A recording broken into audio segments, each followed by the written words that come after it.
In Andhra Pradesh, after the bus tragedy where the bus had gone up in flames, the bike rider's video has gone viral. This viral video shows a man riding a bike recklessly as it collided with a two-wheeler. 20 lives have been lost in this tragedy. The cause of the bus fire, of course, is under probe. As you can see in this particular video, it seems that the man who was riding the two-wheeler was riding it rashly, and moreover, the two-wheeler was out of control when he was trying to ride it. Therefore, it is suspected that this particular person who was riding the bike was perhaps under the influence.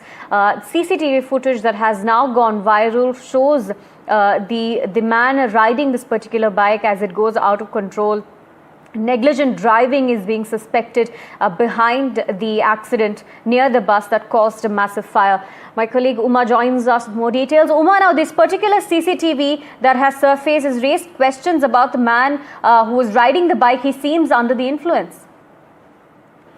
Yes, so as you can see in the footage, this is the timing is 2:23 a.m. and he's at that petrol bunk, and the way in which he is behaving sounds or looks very suspicious, and he has come in with a pillion rider, and even though it is not visible in the footage about the pillion rider's presence, what is now clear after my conversation with the Kurnool district SP Vikrant Patil is that the pillion rider is now in police custody, so they are going to be interrogating him to know what exactly was the sequence of events. Three things that the police is looking at. One, whether the person who was killed in the accident, the biker, had consumed alcohol. So for that, they will be going not just by the version of the pillion rider, but they have already collected viscera samples, and the forensic examination will reveal whether he was under the influence of alcohol. Second, the pillion rider will tell the sequence of events because they want to establish whether it is the bus which hit the bike because of which the fall happened, or was there already an accident, and it so happened that in that rainy night, the bus had just, hit across the bike and then pulled it along 200 meters without really realizing what was happening. In the context of it is that the investigation has to look at multiple angles. The minister from Telangana had already blamed the driver, saying that he should be held responsible for this, and the travel agency as well. But now this is opening up a new line of investigation that the police are looking at seriously to see what the role of the biker has been in this particular accident that subsequently led to the huge fire that has consumed now 20 lives. Back to you. Right, Uma, and as far as the lives lost are concerned, 20 lives have been lost in this particular incident. What more are the cops telling us as far as the incident is concerned and the fire that erupted after the collision? So, 3-4 things that they are looking at. One is how the accident happened, and subsequently how the fire started. The preliminary sequence of events that has been reconstructed by the police in Andhra Pradesh is that the bike came under the bus and it was dragged almost 200 meters. That led to friction and sparks.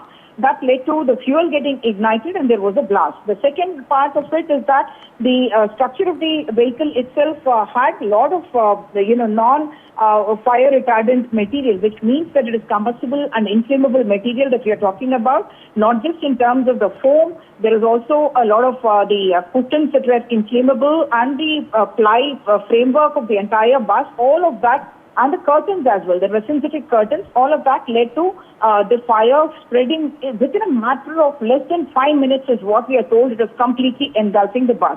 The third aspect is that the bus was designed to be a seater bus, and it had been converted into a sleeper. A sleeper requires very different kind of precautions, more number of emergency doors, because it would take time for someone lying horizontal to be able to move out of the bus, and there are supposed to be emergency exits that are created. The gangway, the free path in between the two the rows of seats is also very, very narrow, and there are specifications about how much that width needs to be. And the fourth aspect is also that in all these kind of buses, luxury buses that are air-conditioned buses, there are supposed to be small hammers that are supposed to be placed there in order to be able to break the window in case of an emergency, to be able to exit. And all the eyewitnesses that we have spoken to, people who have survived the accident as well, have told us that there was no hammer that was present, and it is only by chance that they managed to break open the windows and escape to safety, the 27 people who have escaped this accident.